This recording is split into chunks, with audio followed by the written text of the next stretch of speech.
This whole situation has happened with Tyre Nichols and him being beat by these officers, and now the unit is disbanded. It was called the Scorpion Unit, which ironically actually meant, which ironically actually meant Street Crimes Operation to Restore Peace in Our Neighborhoods. So it's very ironic because these guys, it was a 50 police team, and these were 5 of them. And the mayor, he pushed this thing. The mayor, his name is Jim Strickland. He pushed this whole thing and said that they would determine, I quote, where the unit will conduct its enforcement activities within the city. So from October 2021 until January 2022, they made 566 arrests, and they seized more than $100,000 cash, 270 vehicles, and 253 weapons. So of course, this is the reason why I'm bringing this, is because the way the system works is they are justifying their funding, so they allow them. But there were already complaints about these people, okay? People who ran into them and talked about them riding around in unmarked cars, jumping out on people, being abusive. 2 of the officers that were involved in this one right here, they already been had charges against them for beating people from years ago. So my point is the culture of the policing system, okay, not just these officers, but the policing system is where the problem is, okay? Now, I want to tell you about a personal experience of mine. One was my first run-in with overzealous police officers. I was 10 years old from a very good family. My father was a veteran of, a decorated veteran, mind you, of Vietnam. And he would train us because we were 4 boys. He would take us and he would take us jogging and train us in military uniform fashion, one behind the other. And he would be on the side jogging. Most of the police officers, most of the people in the neighborhood, they knew us. Okay, they saw us. We would jog in the morning, jog to the track, which was the track of the high school that was one of the top 2 high schools in the entire city. Jog to the track, jog around the track, do some exercise, jog home. He would be right there with us the whole time. Okay, so police officers knew what we were doing. They would stop, they would wave their hands, no problem. But now, on the day when he wasn't there, or one of the days when he wasn't there, he told us go ahead with the normal routine. So we're jogging just like we do, single file, no problems. We go jogging or whatever. And while we're in the midst of jogging, a whole bunch of police officers just come pulling up on us. Well, my older brother had a stick in his hand because there would be dogs out there at that time of morning. So we had a stick in his hand. But you could see that based on our clothes, what we were wearing, everything, we were out there jogging, this training. Stop, pull us over. I was 10 years old at the time. My brother was 12 and my other 2 brothers were 14.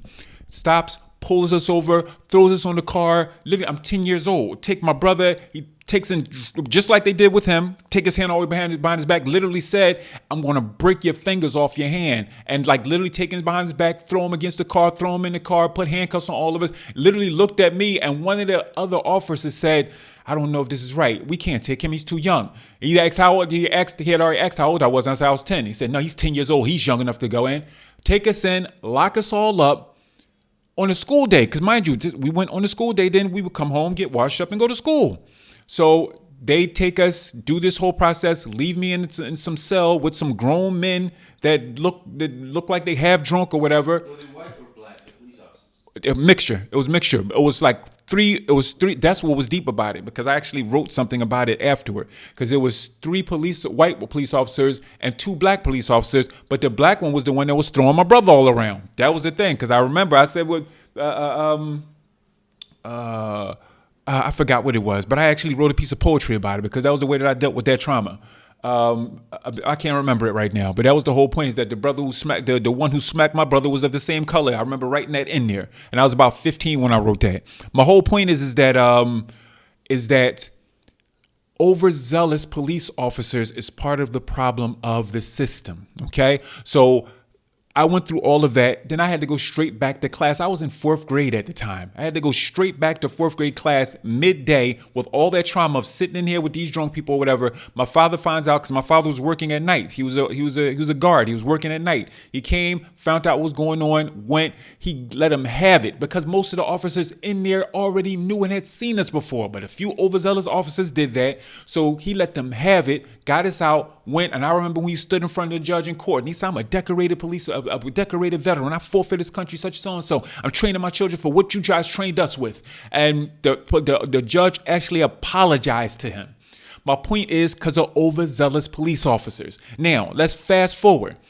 During my life, my father will always say to my brother, because he has a different temperament than me, he would always say, based on your temperament, and I didn't understand it when I was young, but I'm bringing it up for a reason. He said, based on your temperament, you're going to probably do good with one of three things, or two things, he said. He said, you could be a military officer, or you could be a police officer. He said, but if you don't do that, you're going to need to be careful, because if you run into either of these with the temperament you have, it might cause trouble. Never paid much attention to that when I was growing up. I just always heard him say it. Until when I was about 19 years old. By the time I was 19, I was already well into my career. I was an assistant guidance counselor, and there was a big recruitment open for police officers, and so those people lined up to go and take the test, or to apply. So I applied. And I took a test, and the people who took police, I don't know if they still do this now, but people who did it during that time know the test I'm talking about. It's a 100 question, multiple choice test. And as you start to go through it, you realize that these are not right or wrong questions. This is something that, and of course, because I was working as a guidance counselor, I knew the concept. I'm just like, wait a minute, they're not trying to ask us what's right or wrong. It's maybe 5 or 10 questions is right or wrong. Would you steal? Would you not steal? Would you hide? But most of the stuff were asking things that would let you know, or that would identify a person's temperament. Okay.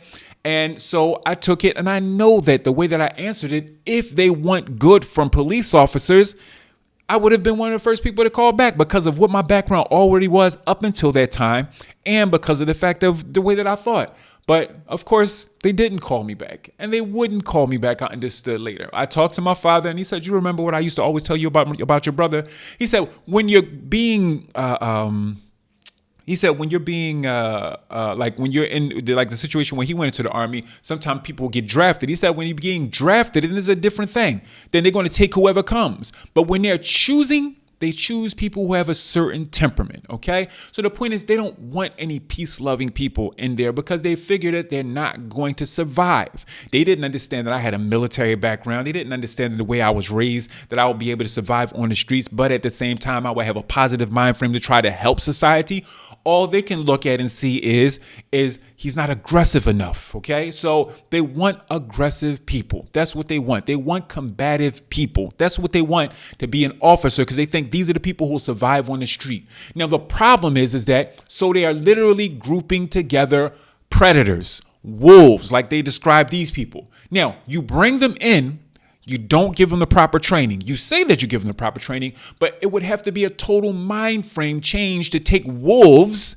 It's an old wisdom where they talked about a snake, and they said that this young boy, he raised the snake and took care of the snake. He found it as a baby and it was hurt. He took care of the snake. Boom, boom, boom. He took care of the snake. The snake made the snake his pet. And then one day he took the snake with him, and he was on a boat. And as he was on the boat and he's out there, all of a sudden he feels a bite, and he looks, and it's his pet snake then bit him and is letting off venom, poison in him. So he said he looked at the snake and he said, but why would you do this to me? I've treated you so well. You are my pet. And the snake looked at him and said, what do you expect me to do? I'm a snake. The point is that the temperament of wolves is what they are. The temperament of someone who's aggressive, of combative, is what they are. So you bring them in, you choose these types of people, and then you can't train them properly. You try to train them properly, but to train them properly will be to have to give them something to offset who they are, to roll with them, which is what we've said many times. Send people out with them that know how to de-escalate. Send people out with them that know how to deal with or people who are going through psychological problems, or people who are going through mental issues or whatever, or having mental episodes. Send people out with them. But instead, you send these people and then you give them carte blanche to do whatever they want. So if you get these types of people, you put them together, and then you give them on top of that a badge that makes them think that they have immunity to do whatever they want. Give them the blue, and then on top of that, they have a team, a whole department that's going to back them up. On top of that, if they get jammed up, the government is going to take the taxpayers' money in order to pay for If they go through the court, number one, they're never guilty. But if they're found guilty, the government pays. If it's a civil situation, a civil case, the government, not him out of his pocket, the government pays from our tax money to take care of him or take care of the situation. What do you think that this is going to? What do you think that this culture is going to continue with? What do you think that this is going to bring forth? Okay, what do you think is going to conceive and bring forth and nurture? It's going to nurture these types of people. Now, anyone who looked at that video and you heard, if you came from a community like that, you realize this is how these joker hoodlums act in the street. When they're finished doing what they do to somebody, they just smack their hands like, yo, yeah, because I did such so. Yo, no, I hit him again. I was hitting him. He literally said, I was hitting him with haymakers, man. He was stooled up. Yeah, I hit him too. Literally, they're joking about it while the dude is sitting there, is laying there with fatal injuries that he ended up dying from. Then on top of that, the paramedics come. They don't do anything to help him out. They come and they start telling their stories. The police officers start telling their stories on camera so that they can start getting their story straight to make sure that they're going to get off. They have nothing of basic humanity to take care of this person. They used to do the same thing in war. They would stand over the people that they shot and the people was dying and they would start smoking or whatever, do whatever. They make jokes of them, kick them. It's a lack of humanity. I understand that in war, even though it's terrible, because in war, you're out in somebody else's country and it's kill or be killed. You are in a community, in a nation where you're supposed to be the ones who serve and protect. And you're the ones that are doing this. The culture is wrong. So the whole point is like the culture has to change, and we've been talking about this forever. I remember one of the quote unquote poets when I was growing up, and he did something called The Sound of the Police. And the deepest part is that I remember that sticking with me, and I was like 13 or 14 years old when he did that. But I remember it sticking with me because it really brought home what we had already learned from my father about where the culture of policing came from. And he said, and I still remember it, he said, oh, take the word overseer, like a sample, repeat it very quickly. In a crew, for example, overseer, overseer, overseer, overseer, officer, officer, officer, officer.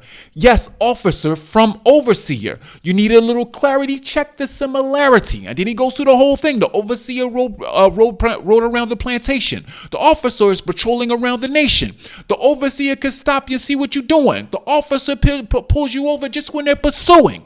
The overseer had the right to get ill. And if you fought back, the overseer had a right to kill. The officer had a right to arrest. And if you fight back, they put a hole in your chest. I just remember all of that still stuck in my head because it was like, that's what we go through on the streets. And the fact that they've been talking about this and we've been talking about this for all these years shows, like they said, the culture can't be by putting in this unit, putting in that unit. It has to start from the roots. Who you choose to be police officers. Okay, you want to choose people that have aggressive, combative behavior because you think that they'll survive on the street? Then send de-escalation units with them. Send people that are balance out the situation. Send, like we said, people who have a background in psychology. Send people with them because the only reason why we know about this situation is the only reason why we know about most of the situations currently. Not because of the cameras on their chest, because the cameras on their chest will block out things that they're doing, but because of cameras from other places, which were on the poles here in this situation, which was in the hands of people with mobile phones in the other situations, a third person camera that allowed us to see the whole situation and how terrible it was. So it has to come to a stop. It has to be an end. And I'm for anything that might deal with the root of the issue and make some correction. But until then, we'll continue to have these situations, and it's terrible. That's all I have to say.